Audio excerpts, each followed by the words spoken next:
আসসালামু আলাইকুম। আলু, পেঁয়াজ, কাঁচা লঙ্কা আমার কাটা হয়ে গেছে। ফ্রিজের মধ্যে মুরগির মাংসটা ছিল। ভালো করে ধুয়ে নেওয়ার পর গরম পানি দিয়ে আরও একবার ভালো করে ধুয়ে নিলাম। তারপর কড়ার মধ্যে আলুটাকে নুন, হলুদ, তেল দিয়ে ভালো করে লাল লাল করে ভেজে নিতে হবে। আলুটা ভাজা হয়ে গেলে হাঁড়ির মধ্যে প্রথমে তেলটা গরম হয়ে গেলে লঙ্কা, পেঁয়াজ, মুরগির মাংসটা দিয়ে আদা রসুন বাটা দিয়ে ভালো করে লাল লাল করে আদা রসুনের গন্ধটাকে কাটিয়ে নিতে হবে।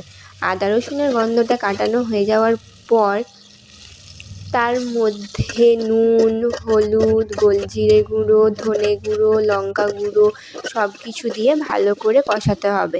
ভালো করে মোটামুটিভাবে কষানো হয়ে গেলে তারপর ভাজা আলুটাকে দিয়ে আরও কিছুক্ষণ ধরে কষিয়ে নিতে হবে। তারপর জল দিয়ে দিলেই হয়ে যাবে।